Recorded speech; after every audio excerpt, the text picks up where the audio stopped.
मतलब इस बार तो हमने देखा ईरान ने भी काफी इंफॉर्मेशन वॉरफेयर कर डाली है, हैरत की बात है। और उनको सपोर्ट चीन का पूरा मिल रहा है कि इन्होंने हमारे खमैनी को, आयतुल्ला को शहीद किया है, तो हम भी नेतन्याहू साहब को मार डालेंगे, शहीद कर डालेंगे, ये वगैरह वगैरह। ईरान ने कितना डेंट अब तक इजराइल और यूएस को 18वें दिन तक किया है? क्योंकि आप बोल रहे हो मार दिया, आपने तो 10,000 बार मार डाला उसको, लेकिन वो लड़े जा रहा है। इराक में भी पहले खलास कर दिया, रगड़ दिया। हमने 95% ड्रोन खत्म कर दिए, तो ये 5% ये क्या कर रहा है साहब, ये तो खत्म ही नहीं हो रहा। अब जिस कंट्री को समझे आप पकड़ लें, तो ये तो खतरनाक होता जा रहा था ना साहब, सारे देशों के लिए, भारत के लिए, औरों के लिए, थर्ड वर्ल्ड कंट्रीज के लिए। ईरान ने पुश बैक जबरदस्त तगड़ा दिया है साहब, लेने के देने पड़ गए। वो तो सोच के बैठे थे कि 48 घंटे में मेरे आके जूते चूम रहा होगा, घुटने टेक देगा, ये टैग कर देगा। मैं सर शॉक्ड हूं कि अब जबकि वो साफ कह दिया उन्होंने कि भैया रसिया और चाइना हमारे साथ में है, हमारी मिलिट्री मदद कर रहे हैं, और कह रहे हैं कि हमने तो चोट पहुंचा दी है, वो हटा के उसको 1200 किलोमीटर दूर भागते फिर रहे हैं। सर इन सब पूरे सिनेरियो में ब्रिटेन कहाँ एडजस्ट करता है? देखिए साहब, ये आसिम मुनीर जो है, ये एक कॉवर्ड है, बुज़दिल है। डोनाल्ड ट्रंप ने इसको बोला मेरे को बगराम एयरबेस चाहिए, तो इसने बोला मेरे आका, मैं तलवे जूते चाटने वाला आपका गुलाम। शतरंज में सबके घोड़े बराबर होते हैं। How do you play it? ज्यादा लंबी भूमिका नहीं बांधते हैं, पूरी दुनिया में युद्ध जैसी स्थिति बनी हुई है। और मेरे साथ major general GD Bakshi sir है, जिनके हम इस समय नवभारत टाइम्स में 2-3 बार इनसे एनालिसिस हम लोग कर चुके हैं, और पूरे सोशल मीडिया पर बहुत ज़्यादा लोग उसको देख रहे हैं, सुन रहे हैं और भी सुनना चाहते हैं, क्योंकि हिंदुस्तान को लेकर इस समय जीडी बख्शी सर जो भी परसेप्शन रख रहे हैं, जो अपना एनालिसिस रख रहे हैं, वो मिस इन्फॉर्मेशन से लोगों को बचा रही है। जो गलत सूचनाएं आप तक पहुंच रही है, उसमें आपके पास रियलिटी क्या है उस समय जून की? इस समय सर सबसे पहले मैं आपसे जो सवाल करूंगा बहुत सिंपल सा कि सर 18 दिन इस वॉर को हो चुके हैं, और क्या क्लियर एक पिक्चर जो हम लोगों के सामने, क्योंकि सर बहुत अफवाहें हैं, बहुत झूठे वीडियो हैं, झूठे एनालिसिस हैं, और बहुत ऐसी तरह की बातें कि लोग सच और झूठ का में फर्क ही नहीं कर पा रहे सर। देखो, वही बोलते हैं ना कि अल्टरनेट रियलिटी क्रिएट की जा रही है। अल्टरनेटिव जो आर्टिफिशियल इंटेलिजेंस है वो लड़ाई में झोंक दी है। दोनों साइड इंफॉर्मेशन वॉरफेयर कर रहे हैं, जबरदस्त कर रहे हैं। मतलब इस बार तो हमने देखा ईरान ने भी काफी इंफॉर्मेशन वॉरफेयर कर डाली है, हैरत की बात है। और उनको सपोर्ट चीन का पूरा मिल रहा है। पूरा चीन का मीडिया, जो सोशल मीडिया उनके पीछे लगा हुआ है, कर रहा है। अब जैसे एक आप एग्जांपल देख लीजिए, ईरान ने कहा कि इन्होंने हमारे खमैनी को, आयतुल्ला को शहीद किया है, तो हम भी नेतन्याहू साहब को मार डालेंगे, शहीद कर डालेंगे, ये वगैरह वगैरह। और ये तो कहा तो अलग, उन्होंने उसके बाद तल अवीव के ऊपर लगातार मिसाइल्स दागने शुरू किए। खुर्रम शहर 4, फतेह 2 हाइपरसोनिक मिसाइल, जिन्हें थार्ड से रोकना असंभव वो साहब दागने शुरू किए वहाँ पे। पहले तो जो उनका ऑफिस था नेतन्याहू साहब का, कहते हैं उसको ठोक दिया, उसकी फोटोज भी आ रही थी, Leonardo da Vinci street area so and so, ये करके। उसके बाद बोला कि वो बंकर की तरफ शिफ्ट किए। कहते हैं कि चीन वालों ने या रूस वालों ने उनको कोऑर्डिनेट दे दिए, सैटेलाइट इमेजरी से टारगेटिंग डेटा दिया, फिर उन्होंने वहाँ पे हिट किया। फिर एक खबर आई थी मीडिया में कि साहब नेतन्याहू साहब जो हैं उनको एक जहाज़ में बिठा दिया गया है, और airborne command and control post के लिहाज से वो लगातार गेड़े मार रहे हैं, ताकि किसी को पता ना चले किस मिनट वो कहाँ पे हैं। फिर खबर आई साहब कि हमने मार दिया है, वो तो टीवी से गायब हो गए हैं, वो तो सुर्खियों से गायब हो गए हैं।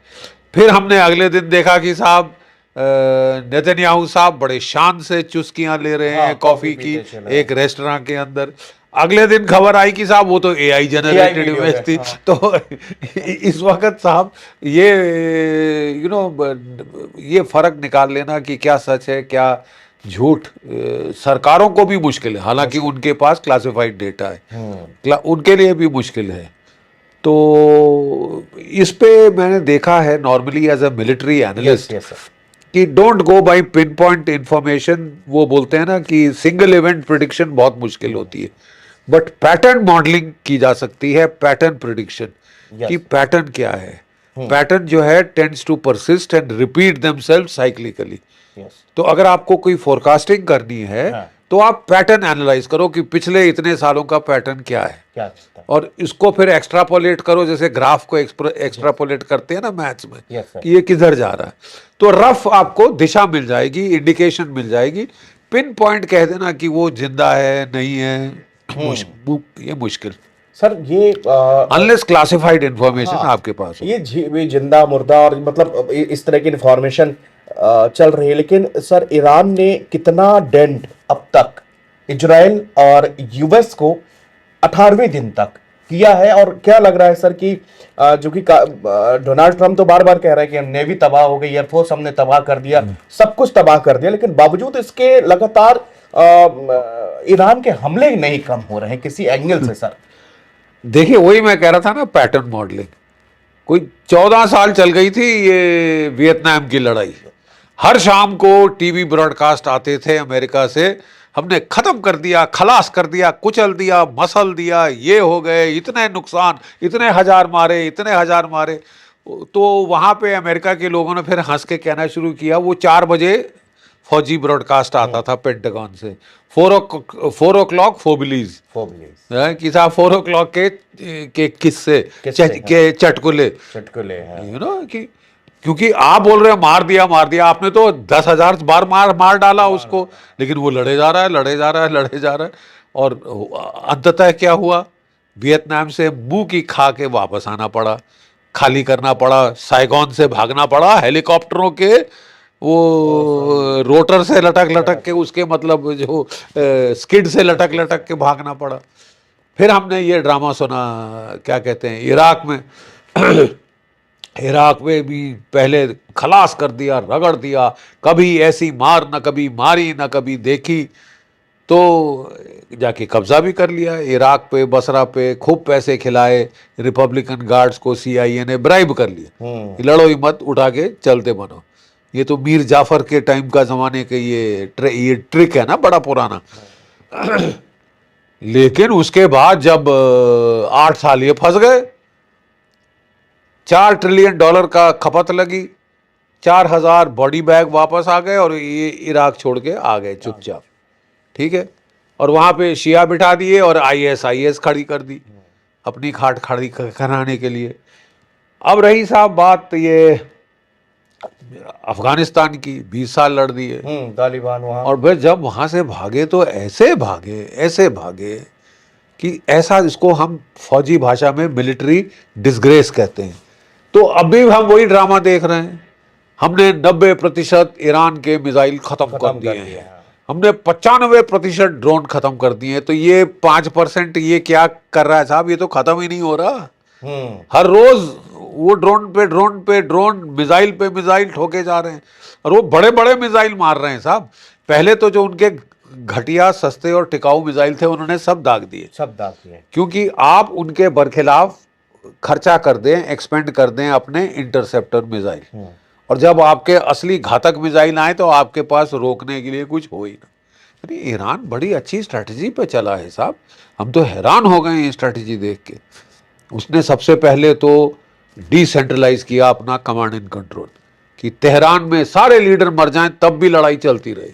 ये पैटर्न क्या है सर? मतलब ये बड़ा, उस बार भी आपने, मैंने से सवाल किया था आपसे कि सर यहाँ पर किंग मारा जा चुका है, खत्म है, लेकिन लड़ाई बिल्कुल वैसे ही चलती जा रही है कि कोई भी लीडर खत्म हो जाए, कमांडर खत्म हो जाए, लड़ाई सर वैसे ही चल रही है। देखिए वही मैं आपको बता रहा था कि pattern of life software AI का इजराइल की मोसाद ने डेवलप किया, और तरीका लड़ाई का उन्होंने एक नया इजाद किया कि भाई लड़ाई के पहले दिन टॉप लीडरशिप खलास कर दो, यानी वर्ल्ड वॉर 2 होने वाली है, हिटलर को पहले दिन मार दो, तो या तो वॉर ही नहीं होगी या वो हार जाएंगे, ठीक है। अब इसके चलते ये चीज उन्होंने पहली बार आजमाई हिजबुल्लाह के खिलाफ 2024 की विंटर में, ठीक है साहब, और हिजबुल्लाह को तबाह कर दिया, नासरुल्लाह मार डाला, नंबर 2, नंबर 3, नंबर 4 सब मार डाले। फिर इन्होंने ट्राई किया साहब ईरान के बरखिलाफ पिछले साल जून में, जब 12 दिन की लड़ाई चली थी। पहले दिन 25-30 के करीब टॉप ईरानियन कमांडर मार डाले।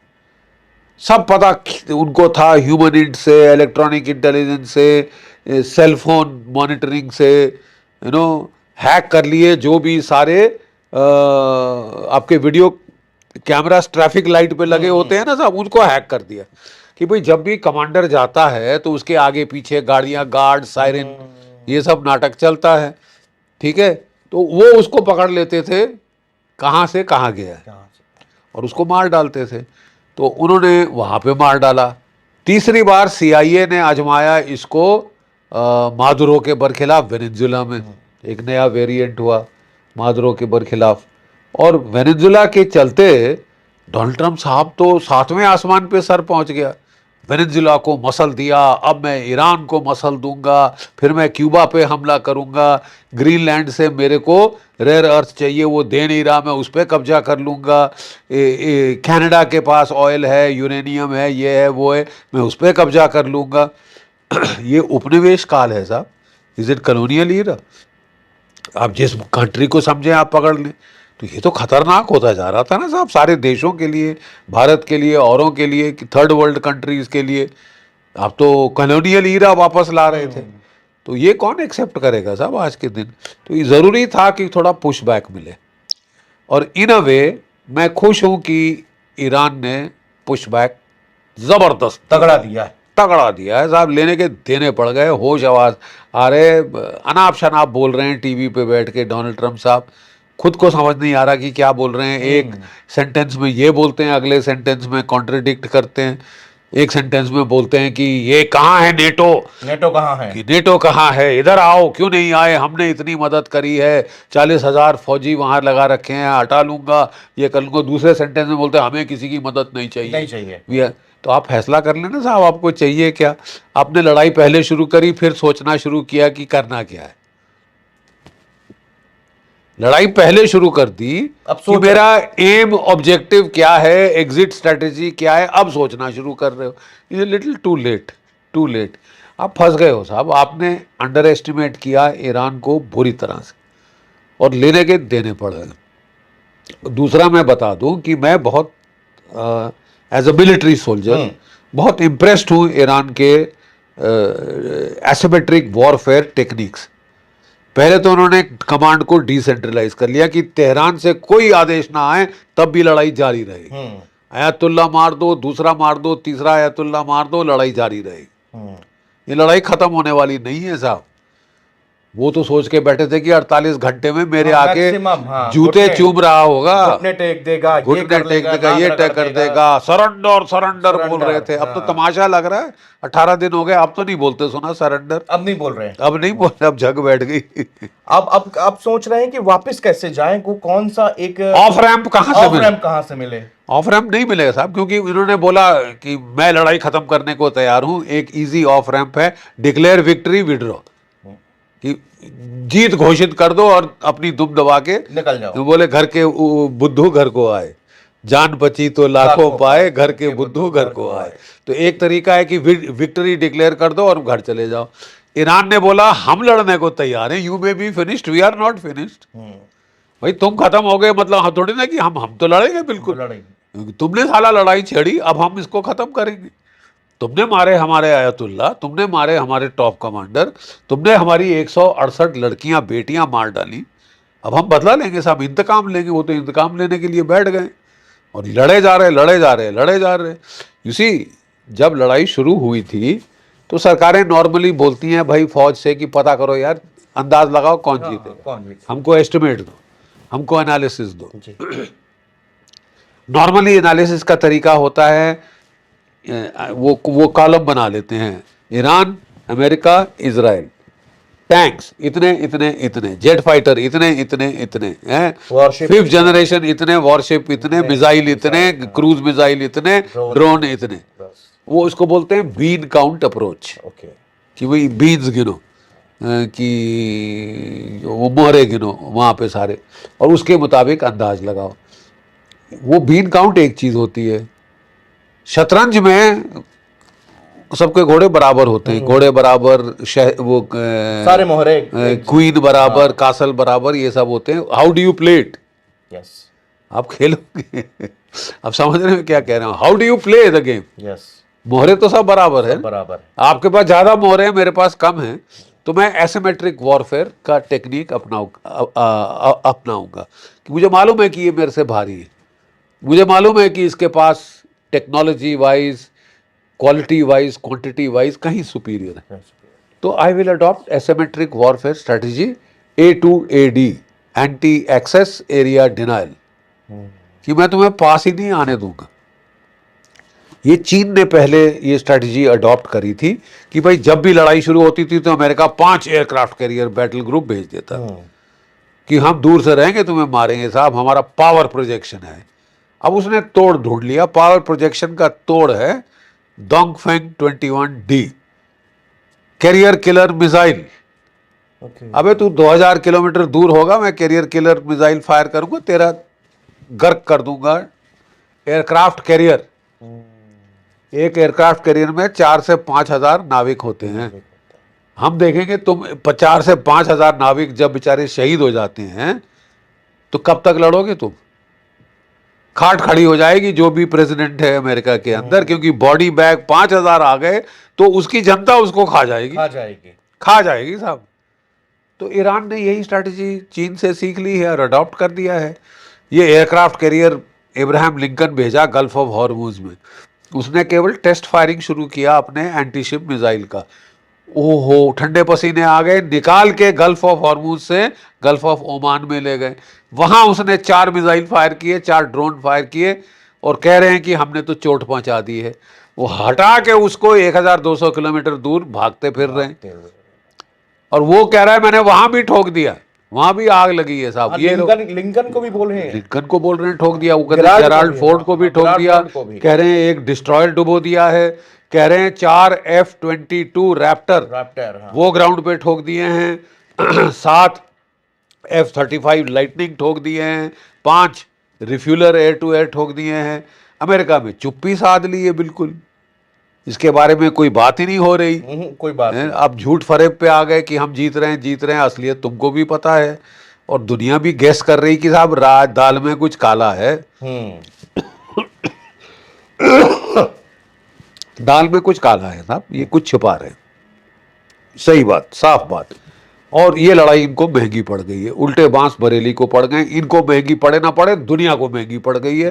दुनिया को इन्फ्लेशन बढ़ती जा रही है, रिसेशन आएगी। जो कुछ इकोनॉमिक रिकवरी कोविड के बाद हुई थी, थैंक्स टू डोनाल्ड ट्रंप, सबा सत्यानाश कर दिया। सर अब तो इन ईरान के लीडर खुल के, पहले तो ये हो रहा था कि रशिया और चाइना इनकी बैकवर्ड से मदद कर रहे हैं, लेकिन अब ये दोनों फ्रंट पे हैं। अब साफ बयान दिया है आरागची साहब ने कि भैया हमारे साथ में, ये हमारे रणनीतिक साझेदार है, हमें इनसे पूरी मिलिट्री हेल्प यहाँ पर मिल रही है।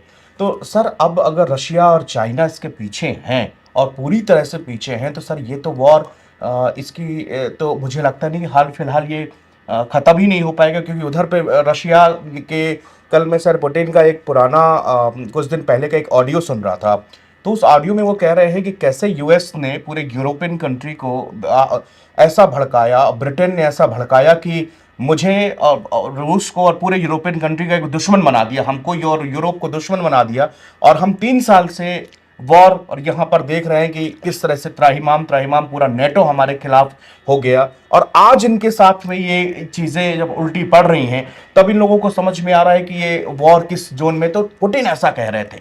तो मैं सर शॉक्ड हूं कि अब जबकि वो साफ कह दिया उन्होंने कि भैया रशिया और चाइना हमारे साथ में है, हमारी मिलिट्री मदद कर रहे हैं, अब सर क्या मिलिट्री मदद क्यों ना करें? आप मुझे बताएं कि जब अमेरिका किसी देश पे हमला करे तो दुनिया का कानून यह होना चाहिए कि सब उसको छोड़ दो, उसको गाली दो, गाली गलौज करो और मर जाने दो, ताकि एक एक करके अमेरिका आपको भी मारे आगे। ये क्या पागलपना है? जब अमेरिका ने रूस और अमेरिका की लड़ाई, ये डोनाल्ड ट्रंप के पहले जो बाइडेन साहब थे उन्होंने शुरू कराई थी, CIA ने शुरू कराई थी, वो उनको एक मोहरा मिल गया, एक तमाशबीन कॉल्ड जेलेंस्की, है, जो कि बोला हाँ साहब मैं लड़ूंगा मैं आपके लिए, लड़ूंगा, हाँ। मैं हूँ सिपा सलार योद्धा, देखो मेरे को, देखो बस मेरे को टीवी पे रखो, मैं कॉमेडियन था।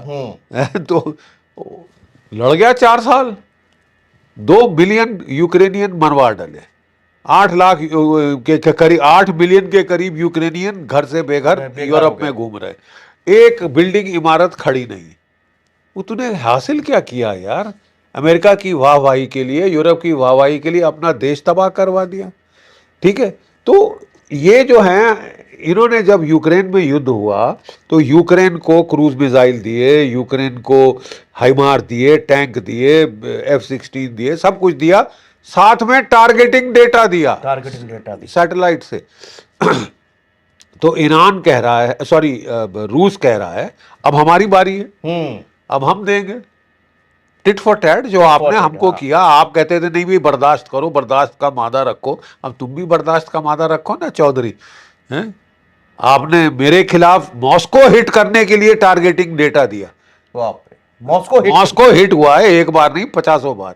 यूक्रेन के मिसाइलों से टारगेटिंग डेटा किसने दिया? अमेरिका ने। अमेरिका ने दिया। टेक्नोलॉजी किसने दी? अमेरिका ने दी। इंटेलिजेंस किसने दी? अमेरिका ने दी। तो अब वो दे रहे हैं और अब आपको भारी पड़ रहा है। ईरान जैसा देश लड़ गया आपसे, क्योंकि उसको हेल्प है उसकी, हाँ, पूरी और help है। क्यों ना होनी चाहिए, वो ब्रिक्स की मेंबर कंट्री है, रूस और चीन भी ब्रिक्स के मेंबर्स हैं, और आप ब्रिक्स के प्रेसिडेंट हैं बाय द वे। तो इस समय बड़ा सिनेरियो पूरा बदला हुआ है, क्योंकि पुतिन का जो वो वीडियो तो बहुत वायरल हो रहा था और लोग यही सवाल कर रहे थे कि जब 3 साल से रशिया एक वॉर झेल रहा है, उसके यहाँ ऐसी स्थिति है, तो आप ईरान के साथ आप देखिए कि ईरान अकेला नहीं है, उसके पीछे पूरी की पूरी पुतिन और यहाँ से उसको मदद मिली। सर, हॉर्मुज और स्ट्रेट, और दूसरा है कि ये जो ईरान का जिसमें ट्रम्प कह रहे हैं कि हम ईरान को तेल पूरा इसका सुखा देंगे, ऐसे द्वीप में अटैक करेंगे कि यहाँ सर, और इनके जहां से इनकी मिसाइल्स अटैक है वो भी सब खत्म हो जाएगी। ये सब द्वीप इतना इंपॉर्टेंट क्यों हो रहा है और अमेरिका की नजरें क्यों गड़ाए उसमें? देखिए साहब, ये ना डोनाल्ड ट्रंप कर पहले देते हैं, सोचते बाद में। आदत है, फितरत है। ठीक है साहब, आप ईरान का तेल उड़ा दीजिए, चलो मान लीजिए उड़ा सकते हैं, उड़ा सकते हैं, ऐसी कोई बड़ी बात नहीं है, हर टर्मिनल पे उड़ा देंगे आप, और आग लग जाएगी सारी, ये वो ये, और 20% दुनिया का तेल दुनिया से खत्म हो जाएगा। खत्म हो जाएगा। इकोनॉमी पे क्या फर्क पड़ेगा साहब? दुनिया की और आपकी इकोनॉमी दुनिया से जुड़ी हुई है। अमेरिका में तबाही होगी, वो बटरफ्लाई इफेक्ट सुना है?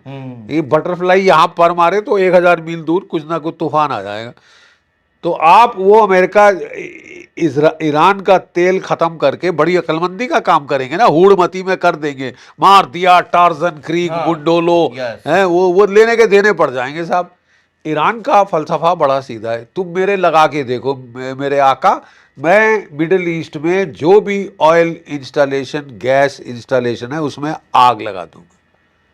पूरा मिडिल ईस्ट का, गल्फ का जो तेल दुनिया लेती है, यूरोप खरीदता है, चीन, जापान, कोरिया, भारत, सारी दुनिया खरीदती है, वो गया। ठीक है, और अगर आप बोलो कि साहब मुझे 2 टूक परवाह नहीं कि यूरोप की इकोनॉमी तबाह हो जाए, तो आप समझते हो यूरोप ज्यादा देर तक आपका साथ देगा? वो अभी भी वो समझ गया है कि अभी हाथ इसकी खींच लिया दोस्ती, उन्होंने हाथ खींच लिया, हाँ, अकेले लड़ लो मेरे लड़ बाप। लो। हमसे पूछा था लड़ाई चालू जापान करने ने के मना बाद, कर दिया, जो जापान ने ऑस्ट्रेलिया मना, कर कोरिया दिया। ने मना, जर्मनी ने मना, इटली ने मना, फ्रांस ने मना, सब ने मना कर सबने दिया। मना तो कर अपना मुंह लटका के बैठे हैं, टीवी पे बोल रहे हैं कि देख नेटो लो। के इनके लिए बुरा होगा। दूसरे सेंटेंस में बोलते हैं हमें किसी की जरूरत नहीं, we are the strongest, greatest, biggest, largest, ये वो। तो यह तो फिर लड़ लो, फिर मदद क्यों मांग रहे हो? मदद क्यों मांग रहे हो? अभी तो आपने रूस और चीन पे हमला नहीं किया, अभी तो मिडिल टायर पावर से लड़ रहे थे, उसमें तुम्हारी खाट खड़ी हो गई है, सब मदद मांगने का टाइम आ गया है। ठीक है, तो सोच समझ के करना चाहिए। ईरान का फलसफा बड़ा साफ है, तुम मेरा करो, मैं तुम्हारे सारे तेल लगा दूंगा, आप करो। उसने पहले कह दिया था, मेरी स्ट्रैटेजी है कि मैं जानता हूं मैं जीत नहीं सकता, लेकिन हम डूबेंगे सनम, तुमको ले डूबेंगे। वो उसने कह दिया है कि साहब देखिए ऐसा है कि मैं गल्फ ऑफ हॉर्मूज ब्लॉक कर दूंगा, गल्फ ऑफ हॉर्मुज ब्लॉक कर दूंगा। अब डोनाल्ड ट्रंप कह रहे हैं कि साहब मैं खोलूंगा, पहले बोला मैं चढ़ के मैं खोल दूंगा, हम मेरी नेवी डिस्ट्रॉय वो कर देगी, मैं तेरी नेवी डिस्ट्रॉय कर दी है। हाँ। अरे navy was never the problem साहब, प्रॉब्लम थी मिसाइल और ड्रोन। वो जस के तस है। वो जस के तस हैं और वो मारे जा रहे हैं हर रोज। तुम्हारी एम्बेसी इराक में उड़ा दी, सऊदी अरेबिया में उड़ा दी, तुम्हारे बेसिस उड़ा दिए, तुम्हारे जहाज वो ठोके जा रहा है जमीन पे, जो तुम छुपा रहे हो, दुनिया से छुपा रहे हो। पर्दा कब तक छुपाओगे? कभी ना कभी तो वो सच निकल के आ ही जाएगा। नहीं तो अमेरिका या कहते हैं रशिया या चीन उसके सैटेलाइट images फोटोग्राफ्स दिखा देगा। वो दिखा देगा। तो साहब ये हूड़-मती की जो लड़ाई है, जब आपको परामर्श दिया जा रहा है कि मत करो मत, मत करो, करो, हाँ। आपके अपने चेयरमैन चीफ ऑफ स्टाफ बोल रहे हैं साहब मत करो, लेने को देने पड़ जाएंगे, महंगा सौदा महंगा पड़ जाएगा। बहुत महंगा पड़ेगा ये। वो सौदा महंगा नहीं सुनी। आप क्या हो, मिलिट्री प्रोफेशनल हो? आपको भी लड़ाई लड़े हो? आपने तो रियल एस्टेट बेची है बस, ना, बस, ट्रम्प घर टावर बेचे, बनवाए जमीन आपने। मेरे, ट्रम्प टावर बनवाए हैं। जब आपका लड़ने का टाइम आया था वियतनाम में तो आप बीमार हो गए। बीमार। ड्राफ्ट डॉज जिसको बोलते हैं वो की थी इन्होंने साहब, इसको ड्राफ्ट डॉजर। बस। अमेरिका में बहुत तौहीन से देखा जाता है ऐसे बंदे को, जब टाइम आया देश के लिए लड़ने का तो गायब हो जाओ। अब 85 साल के हो गए तो मैं सबको लड़ा के मराऊंगा, अमेरिका को बोल रहे हैं मरने के लिए तैयार हो जाओ। तो थोड़ी देर के बाद लोग बोलेंगे भाई किस लिए, हाँ देश का बचाव है तो करना, लेकिन ईरान क्या किया था अमेरिका? हाँ, हमारे लिए थ्रेट ही नहीं था वो किसी तरह वो तो से। कह रहे हैं कि आप इजराइल की लड़ाई लड़ रहे हो बिल्कुल। हमको मरवा के। ठीक है, तो अब ये तो लड़ाई के पहले सोचना चाहिए था ना साहब। अब भी अकलमंदी इनके लिए इसमें है कि ये लड़ाई खत्म करें। ठीक है, अब पॉलिटिकल कीमत तो इनको देनी पड़ेगी, मिड टर्म इलेक्शन का साल है, पहले सोच लेना चाहिए था पहले। मतलब लड़ाई में ऑब्जेक्टिव होना बहुत जरूरी है। सब्जेक्टिव होके जो भी प्लान करता है वो बुरी तरह खड्डे में गिरता है। ये तो हमको फौज के पहले दिन सिखा दिया था कि भाई सच यथार्थ के ऊपर प्लानिंग करो, सच की बुनियाद पे प्लानिंग करो। तुम प्रोपेगेंडा में बड़े तगड़े हो, झूठ झूठ बोल के झूठ की प्लानिंग को अपना प्रोपेगेंडा खुद मानने लगो तो तकलीफ होगी। ये हालत हो गई है इनकी। सर इन सब पूरे सिनेरियो में ब्रिटेन कहाँ एग्जिस्ट करता है? ये हमेशा एक साइलेंट, ये एक कंट्री है जो साइलेंट रहती है। हमने देखा जब ये मादुरो का अपहरण हुआ तब ब्रिटेन के पीएम का बयान आया था कि हम इनको राष्ट्रपति मानते नहीं थे, हम तो किसी और को राष्ट्रपति मानते थे। इनका अपहरण हुआ तो किसी राष्ट्रपति का नहीं हुआ, हमने इनको मान्यता ही नहीं दी। लेकिन अभी उनका कल अपहरण है कि दुनिया में दादागिरी नहीं चलेगी, दुनिया में ये नहीं चलेगा, बयान दे के चले जाते हैं। कहीं सीन में, पिक्चर में सर ये कभी नजर नहीं आते हैं, लेकिन इनका रोल क्या होता है इसका? इनका रोल क्या है साहब? It is with due apologies, has been power है, हैज बीन, जिसके दिन जा चुके हैं। कभी साम्राज्य था, ब्रितानवी साम्राज्य पूरी दुनिया पे राज कर रहे थे, pound sterling was the global currency, but that got over with world war 2।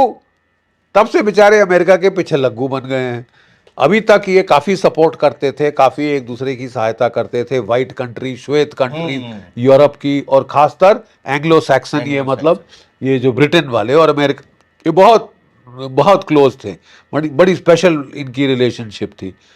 Donald Trump जब से आए हैं उन्होंने सबसे चुने मेरे दोस्त कौन हैं, उनके तो मैं लात मार मार के सीधे कर दूंगा कि दोस्त क्यों हो मेरे। पूरा यूरोप का उन्होंने तबाही कर दी। सबसे सस्ता तेल उनको कहां से मिल रहा था? रूस से। क्यों सस्ता? क्योंकि वो नजदीक है। नजदीक है, हाँ। ये कहने लगे नहीं साहब मेरे से रूस का तेल बंद करो, 5 गुना ज्यादा मेरे को कीमत दो और हाँ, मेरा तेल दो। जो कि अटलांटिक के पार चल के आएगा, पूरा ट्रांसपोर्टेशन कॉस्ट तुम बेयर करोगे। ठीक है, रूस ने की लड़ाई के चलते इन्होंने यूरोप की इकोनॉमी तबाह कर दी, चरमरा गई पूरी तरह से, चरमरा कर गई है। और जो बाकी बचा कुचा रह गया था वो स्ट्रेट ऑफ हॉर्मुज बंद करके तबाही मचा दी है यूरोप में। अब वो लोग तो साहब त्राही माम कर रहे हैं, मेरे आका हमने बड़ी गलती करी तेरे से दोस्ती करके। तेरी वो बोले तेरी दुश्मनी तो दुश्मनी, तेरी दोस्ती उससे बदतर और भारी है। तो दोस्ती ज्यादा भारी है इसकी, तेरी दुश्मनी से तेरी दोस्ती ज्यादा भारी। ज्यादा भारी पड़ गई है साहब। यूरोप को, जापान को, साउथ कोरिया के प्राइम मिनिस्टर ने बोला साहब ये तो बहुत अनडिपेंडेबल है अमेरिका। जो थर्ड बैटरीज थी वहां पे उसको बचाने के लिए लगाई थी। उसके बचाने के लिए लगाई थी, वो उठा के इजराइल के लिए भेज दिए। अब उसका एक ही चाहता है इजराइल, और कि बाकी जाए भाड़ में। तो जापान के वहाँ से जो शिप है मरीन, जो कि amphibious assault ship Tripoli, 2500 marine के साथ भेज दिया कि मैं खर्ग आइलैंड पे कब्जा कर लूँगा। करके दिखा दो साहब, हम भी फिर मानेंगे। हमने भी झक मारी है। हाँ सर, खर्ग आइलैंड, में इसका नाम भूल रहा था, खर्ग हाँ, आइलैंड। खर्ग आइलैंड का ऐसा है साहब, 90% तेल में बता रहा था ना ईरान का कहाँ से दुनिया को जाता है, खर्ग आइलैंड से। क्योंकि जो ईरान का कोस्ट लाइन है वहाँ पानी गहरा नहीं है, तो बड़े जहाज उनके बंदरगाहों में नहीं आ सकते। तो उन्होंने ये जो आइलैंड है, कोई 25 स्क्वायर किलोमीटर का कोरल का हार्ड आइलैंड है, कुछ नहीं उगता, कुछ नहीं होता। वहाँ पे उन्होंने पाइपलाइन लगा के तेल पहुँचाना शुरू किया, और जो very large VLCC, very large crude carriers, वो 10 दिन के आते हैं वहाँ पे और तेल भर के दुनिया भर को आयात करते हैं। तो देखा जाए तो ईरान की एक बहुत बड़ी वल्नरेबिलिटी है खर्ग, वो सबको पता है। इराक ने भी 8 साल के युद्ध में खर्ग को बर्बाद करने की कोशिश की, नहीं कर पाए। अब अमेरिका वाले बोल रहे हैं कि ठीक है साहब, हम खर्ग को बर्बाद करके छोड़ेंगे, मिटा देंगे साहब, ये कर देंगे, वो कर देंगे। उसने बोल दिया तुम मिटाओ, मैं Saudi Arabia, Kuwait, Iraq, UAE सब के तेल मिटा दूंगा, जो पूरे यूरोप को जाते हैं, तुम्हारे चहेतों को जाते हैं, और जिससे कि दुनिया की इकॉनमी चल रही।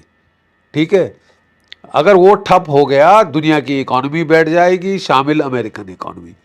डोनाल्ड ट्रंप साहब को ये लिंकेज समझ नहीं आई है कि चोट मैं वहां करूंगा, चोट लगेगी इधर पे है। ठीक है, ये समझ नहीं आई है। अब वो कह रहे हैं कि साहब मैं कब्जा कर लूंगा 2500 मरीन से। अरे उसके पास 6 लाख फौज है, 2 लाख IRGC हैं, और कितने लाख उनके पास वो पसदरान और ये सब वो पासीज वगैरह जो गार्ड्स हैं, दूसरे होम गार्ड टाइप, वो तो लड़ जाएगा। उसको क्या फिक्र, वो कहता है कि मैं बर्दाश्त कर सकता हूँ, नुकसान अच्छी तरह से आता है मेरे को। 8 साल बर्दाश्त किया था मैंने, 1 मिलियन लोग मेरे मारे गए थे, हमने उफ नहीं करी। अब आप यहाँ पे करा रहे हो। अब साहब कहने की बात यह है कि डोनाल्ड ट्रंप साहब फंस गए बहुत बुरी तरह से। उनको समझ नहीं आ रहा कि ऑफ रैंप कैसे मिले, कहाँ मिले। तो मेरा सुझाव है और मेरा निवेदन है मोदी जी से कि डोनाल्ड ट्रंप कह रहे थे कि उसने भारत पाकिस्तान का युद्ध रुकवाया, सीज फायर उसने करा है। 450 वो तो कुछ नहीं कर सका था, वो तो हवा के किले बना रहा था। आप रोक दीजिए ये युद्ध, तो टिट फॉर टैट हो जाएगा। नोबेल पीस प्राइज जो है वो शायद इनको मिल जाए तो मिले, नहीं पता। लेकिन हमको जरूर ये युद्ध बंद कराना चाहिए, क्योंकि ये युद्ध जो है हमारे लिए बहुत घातक। जीडी सर, बस एक आखिरी सवाल आपसे करेंगे कि रमजान का महीना चल रहा था और पाकिस्तान ने बहुत बुरी तरह एक हॉस्पिटल को टारगेट किया। हॉस्पिटल था जहां पर नशे के लोग, आदि लोग वहां पर रखे गए थे, एक रिहैब सेंटर आप कह सकते हैं वहां पर, और 400 के करीब लोग मारे गए हैं। और मतलब असीम मुनीर, ये सब क्या अब इनको तालिबान के फौज या आर्मी या लड़ाके नहीं दिख रहे? ये जो आम आदमी, हॉस्पिटल, चिल्ड्रेन, कहीं इनको अटैक कर रहे हैं ये लोग। देखिए साहब, ये आसिम मुनीर जो है ये एक कॉवर्ड है, बुजदिल है। ये जो बंदा है आसिम मुनीर, इसने सोचा कि अफगानिस्तान के पास एयरफोर्स नहीं है, ये आसान टारगेट है, एयर स्ट्राइक करो, एयर स्ट्राइक करो। डोनाल्ड ट्रंप ने इसको बोला मेरे को बगराम एयरबेस चाहिए, तो इसने बोला मेरे आका, मैं तलवे जूते चाटने वाला आपका गुलाम, मैं ऐसे ही मारूंगा अफगानों को, बॉम्बिंग करूंगा साहब, एयरफोर्स नहीं है उनके पास, खाना बंद कर दूंगा यहाँ से। ये इंडिया पहुंचा रहा है चाबहार से, आप चाबहार बंद करा दो, मैं इनके घुटने टिका दूंगा अफगानों के, मैं मार के बॉम्बिंग करके। अबे तेरे के पहले रूस ने ट्राई की बॉम्बिंग, वो नहीं कर सका। 10 साल फिर अमेरिका ने 20 साल ट्राई किया, वो नहीं। यार तू कौन सा मेरा ये मुंह मसूर की दाल कह रहा है कि बॉम्बिंग करेगा, और जो बॉम्बिंग करिए गधों की तरह कर रहे हैं, सारे औरतें बच्चे मर रहे हैं। अब साला हॉस्पिटल ठोक दिया है यार। ये तो साहब जेनीवा कन्वेंशन के मुताबिक वॉर क्राइम बन जाता है हॉस्पिटल को ठोकना, वॉर क्राइम है ये, ठीक है। तो आजकल तो खैर सारा न्याय युद्ध सब खत्म ही खत्म पड़ा हो गया हुआ है, जंगल राज आ गया है। तो ये समझते हैं कि बहती गंगा में हाथ मैं भी धो लूं साहब, मैं भी अफगान की ऐसी तैसी कर दूं। अफगान के पास फाइटर बॉम्बर नहीं, लेकिन उनके पास सुसाइड बॉम्बर की कोई कमी नहीं है। अगर आप समझते हैं कि आप बच जाएंगे, अब तो वो ड्रोन से पलटवार कर रहा है। उसने जो है आपका वो नूर खान, उसको हिट कर दिया एयरबेस अपने ड्रोन से, और उसके पास काफी पर्याप्त फौज है। अमेरिकी भागते टाइम बहुत सारी आर्टिलरी तोपखाना वगैरह छोड़ गए। ग्राउंड वॉर में तो वो तुमको ड्यूरेंट लाइन पे बैंड बजा देगा, और आप देखते जाओ आगे आगे होता है क्या। बहुत शुक्रिया सर। जय भारत, जय जय हिंद। बहुत शुक्रिया सर।